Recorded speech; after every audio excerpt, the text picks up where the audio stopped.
الله الرحمن الرحيم الحمد لله حمدا كثيرا طيبا مباركا فيه مباركا عليه كما يحب ربنا ويرضى جل جلاله وعم نواله نحمده ونشكره ونشهد أن لا إله إلا هو وحده لا شريك له ونشهد أن سيدنا ومولانا محمدا عبده ورسوله صلى الله عليه وعلى آله وأصحابه وبارك وسلم تسليما كثيرا كثيرا أما بعد فأعوذ بالله من الشيطان الرجيم بسم الله الرحمن الرحيم فبدأ بأوعيتهم قبل وعاء أخيه ثم استخرجها من وعاء أخيه كذلك كدنا ليوسف ما كان ليأخذ أخاه في دين الملك إلا أن يشاء الله نرفع درجات من نشاء وفوق كل ذي علم عليم صدق الله العظيم.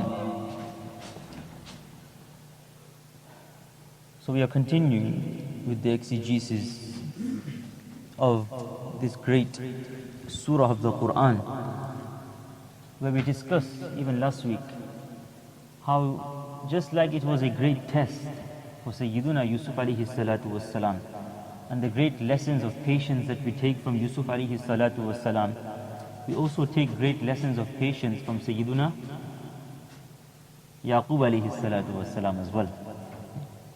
Sayyidina Yaqub alayhi salatu wassalam, he had to endure great patience where he lost his one son Yusuf alayhi salatu wassalam, and then now the brothers, they've taken the second son as well. And we mentioned how when they got there, the brothers got there, Binyamin was introduced to his brother Yusuf alayhi salatu wassalam, not known to the other brothers that this is Sayyidina Yusuf alayhi salatu wassalam. So he says, I want to stay here. So Yusuf alayhi salatu wassalam, he hatched a plan.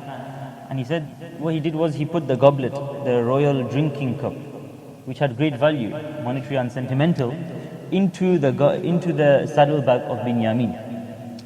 And off they went.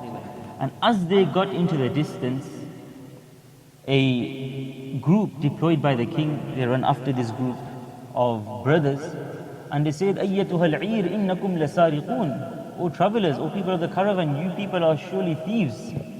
So the brothers, they turned back to them and they said, Mada tafqidun, what are you missing? They said, Nafqidu suwa' al-malik. That we are missing the goblet, the vessel, the drinking cup of the king. وَلِمَنْ جَاءَ بِهِ حِمْنُ بَعِيرٍ وَأَنَا بِهِ زَعِيمٌ. So they say, look, Tallahi, they take an oath by Allah that we have not come here to cause mischief. We have not come here to cause mayhem. We're only travelers in this land. لَقَدْ عَلِمْتُمْ مَا جِئْنَا لِنُفْسِدَ فِي الْأَرْضِ وَمَا كُنَّا سَارِقِينَ. So then the people deployed by the king, they say, okay, that what should be the penalty, what should be the consequences, what should be the punishment if you are found to be guilty. So they say that جَزَاؤُهُ مَنْ وُجِدَ فِي رَحْلِهِ فَهُوَ جَزَاؤُهُ. Like we mentioned last week, that the consequences, if a person had committed theft in Egypt were different, and in the Sharia, if Ibrahim and Yaqub alayhi salatu wasalam were different as well.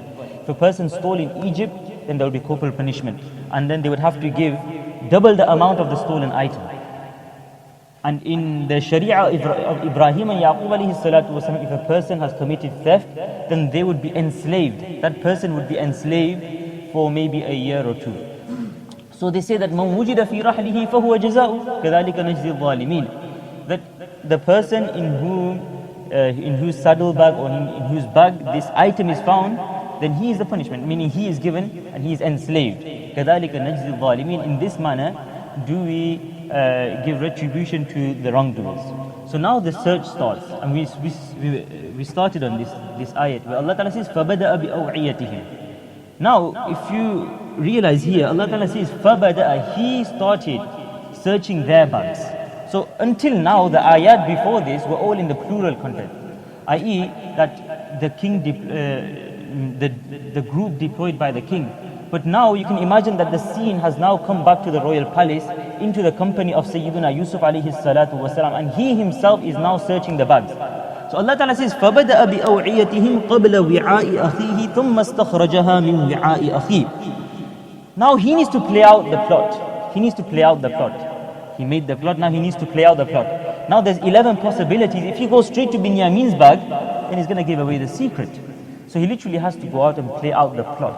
And what he does is very clever. He starts with the eldest. And he goes to the youngest. And the youngest being Binyamin. And what happens is every time he opens the bag, The brothers are confident that, look, we are not thieves. We've not come here to cause mischief. You know, we're in a foreign land. It's a time of hardship. Not only that, we are from the family of Nubuwah. We are from the family of prophethood. We are from the family of, you know, Ibrahim and Ishaq and Yaqub alayhi salatu wasalam. Why would we come here as thieves? They are confident that we are not thieves. None of us are thieves. So every time a bag is open, they're getting louder, they're getting confident. It's not us. It's not us. It's also mentioned in some narrations that every time they would open a bag and it wasn't found in there, Yusuf alayhi salatu wasalam would say, Astaghfirullah, Astaghfirullah, that I should have blamed you. And then there's 2 bags left. And the brothers are confident, get 2 bags left and off we go. And then what happens? ثُمَّ اسْتَخْرَجَهَا مِنْ وِعَاءِ أَخِيهِ. In fact, Mufassirun mentioned that when Yusuf alayhi salatu wasalam got to the last bag, he said to the brothers, you know what, let's just leave this bag. It won't be him, he's only very young. But they were from the family of Nubuwah, so they wanted full clarity. You know what, just check it now. You've come all this way, you've checked 10 bags, why don't you just check that bag? So at least, that you know what, we feel a bit of sukoon and so do you. And then when they checked the bag of Binyamin, as was the plan, ثُمَّ اسْتَخْرَجَهَا مِنْ وِعَاءِ أَخِيهِ. Lo and behold, this goblet was then found from the bag of Binyamin. Now look at the qudrat of Allah subhanahu wa ta'ala. You know, when at times like this, the punishment usually comes on the younger ones, but it's the older ones, it's the seniors who are disgraced. Let me give you an example.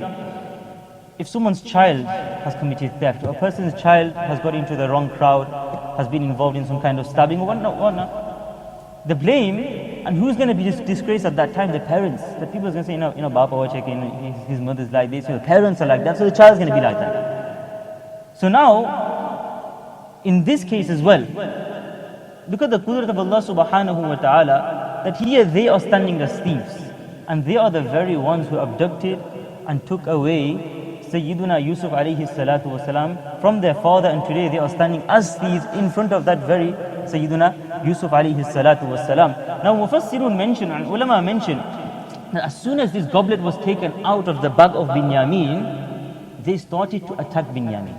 They made Binyamin a victim of their verbal abuse. That you are a thief, you are a big thief, and not only that, your brother was also a thief. So they are slandering Binyamin, but at the same time they extend their allegation to their long-lost brother who doesn't exist. According to them, Sayyiduna Yusuf alayhi salatu wasalam. Look at the jealousy that they had within their hearts. Not known to them that the person who is facilitating all of this is that very Sayyiduna Yusuf alayhi salatu wasalam. Now Allah subhanahu wa ta'ala, in the next bit, Allah ta'ala answers all the questions. Because some people may ask, and obviously many questions should be asked, that everything that Yusuf alayhi salatu wasalam has done, does it not go against the shan of the Anbiya alayhi salatu wasalam, the spirit of the Anbiya alayhi salatu wasalam, that he has done this, he's placed the goblet in his brother's bag. Okay, and then we mentioned before as well that he allowed for them to be called thieves. So how has this all happened? So Allah ta'ala says himself, كَذَلِكَ كِدْنَا لِيُوسُفَ. When Allah Ta'ala planned everything, when Allah Ta'ala facilitated everything, when everything happened with the hukam of Allah Subhanahu wa Ta'ala, then all the question marks just fall away. All the question marks just fall away.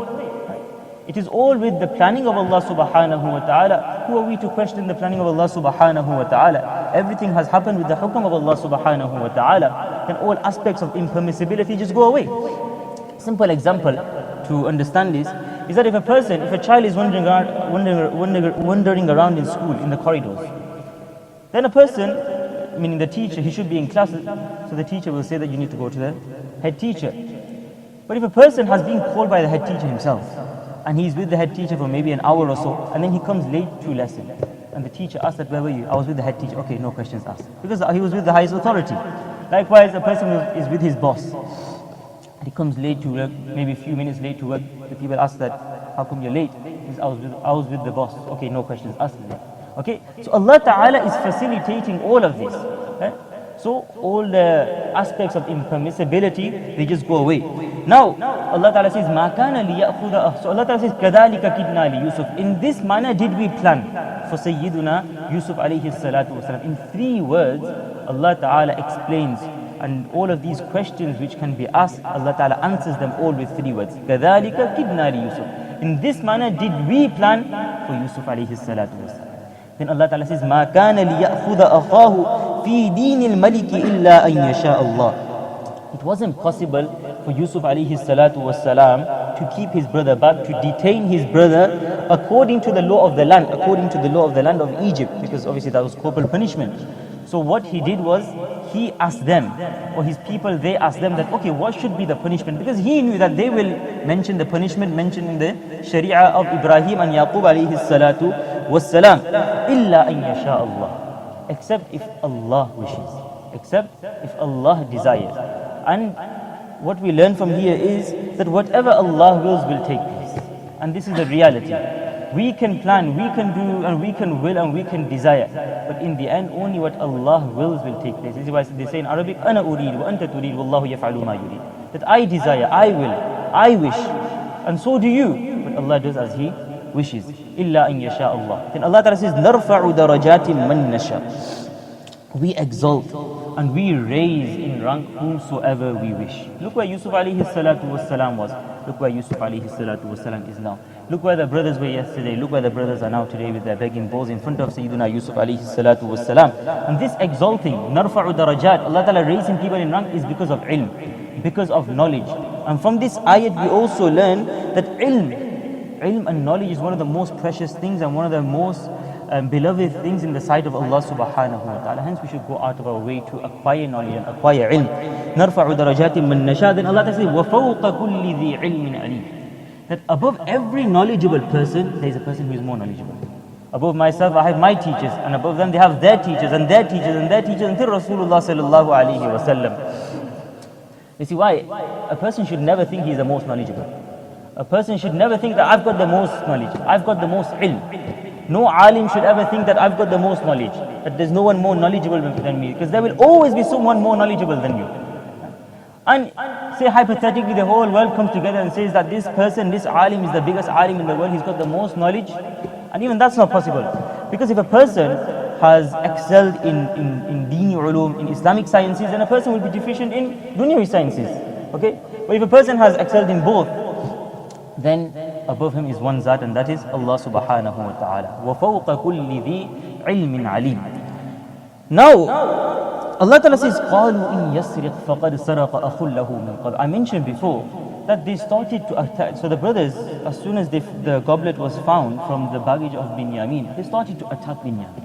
And what did they say? They say, إِن يَسْرِقْ فَقَدْ سَرَقَ أَخٌ لَهُ مِنْ قَبْلِ. You know what? If he has stolen, if he has committed theft, then it's no surprise, because his brother also stole. This is the effects of the mother, because remember, Yusuf and Binyamin were from one mother, Rahil, and the other brothers were from another mother.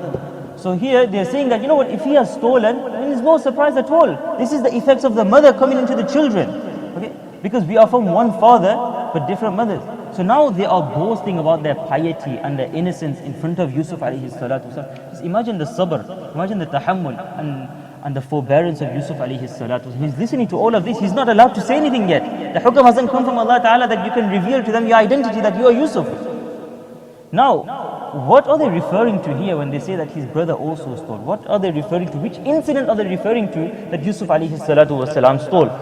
So, Sa'id ibn Jubair and Qatada rahimahullah ta'ala, the great mufassirun, they mention, there's two incidents mentioned. So this one is one of the more far-fetched ones. That Yusuf alayhi salatu wasalam's maternal grandfather, he had an idol. So Yusuf alayhi salatu wasalam went and took that idol, he smashed it to pieces, and he put it into the pathway so so his grandfather does not worship it. This is one opinion. And the next opinion is on the authority of Muhammad ibn Ishaq rahimahullah ta'ala, and Ibn Kathir and many mufassirun in the Tafseer, Qurtubi, Allama Alusi, Baghdadi, Razi, etc. They mention this in their tafsir, that Yusuf alayhi salatu wasalam, not long after his birth, Binyamin was born. And the birth of Binyamin was a cause of the mother Rahil passing away. Now, generally a child needs the sahara and needs the support of a motherly figure, of a woman. Hence, Sayyiduna Yaqub alayhi, this is why generally back in the days, if the mother had died from childbirth, then they would give the child into the care of the auntie. Okay, usually the khala, the mother's sister. That's why our teacher Mufti Shabir Sahib used to tell us कि इनको मासी कहते हैं. इनको देखो ले मासी क्यों? क्योंकि वो माँ जैसी होती है. She has the same shafqat, same love. वो माँ जैसी होती है इसलिए उनको मासी कहते हैं. So here they were also passed. Yusuf and Binyamin, Yusuf alayhi salatu wasalam and Binyamin, they were passed into the care of their paternal aunt. Now it was a custom at that time that, Ibrahim alayhi salatu wasalam, he possessed an antique waist belt. Now it was the custom that it was passed down in inheritance to the eldest in the family. So from Ibrahim alayhi salatu wasalam, it went down to Ishaq alayhi salatu wasalam. And after Ishaq alayhi salatu wasalam, it went down to the eldest daughter, i.e. the sister of Sayyiduna Yaqub alayhi salatu wasalam. Now she possessed this antique waist belt. Now Yusuf alayhi salatu wasalam, from a very, very young age, from childhood, he had a very attractive personality. Anyone that came in contact with him just loved him. And she was no different. She loved her nephew Yusuf alayhi salatu wasalam. She could not bear to see him out of sight. She wouldn't let him go anywhere. Now, when Yusuf alayhi salatu wasalam grew up and he came to the age where he started to walk, then Yaqub alayhi salatu wasalam made a request to his sister that if you can kindly send Yusuf alayhi salatu wasalam back now. He's at a good age. But she could not bear the pain of separation. She could not bear the pain of separation from Sayyiduna Yusuf alayhi salatu wasalam.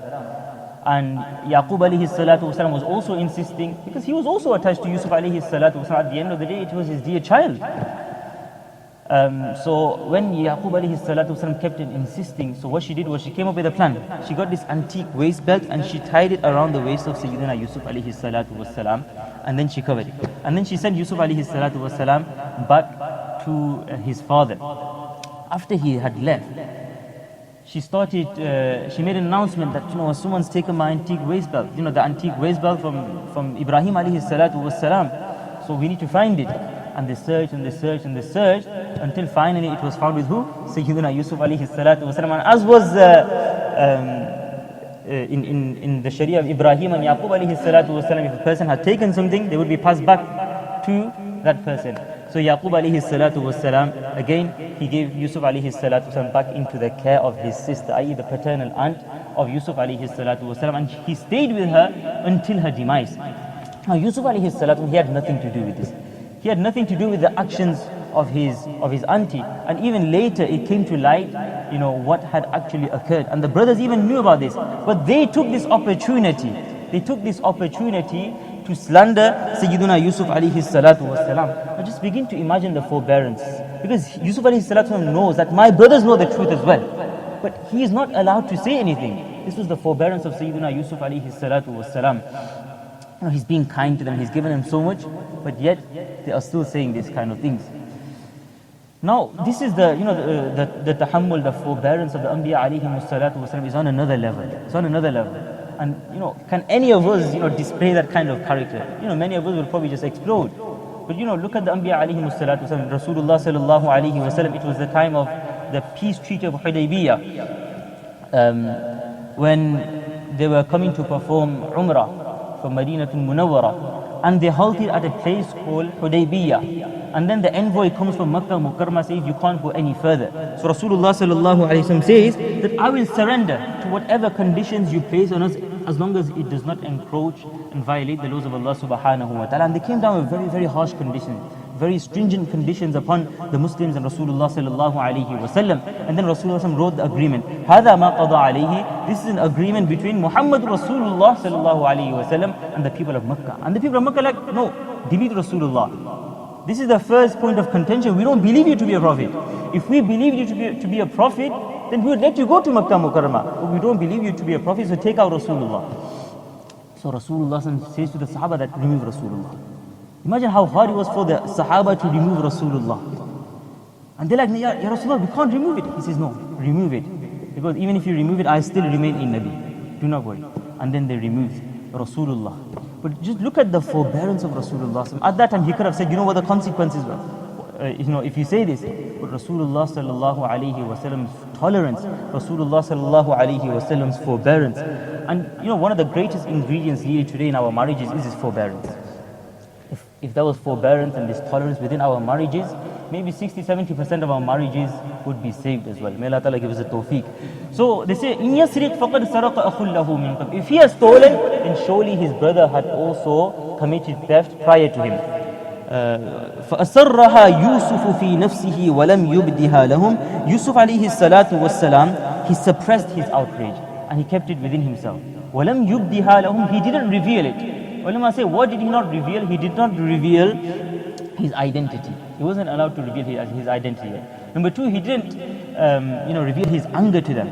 And number three is that he did not defend himself. That look, this was actually what had occurred.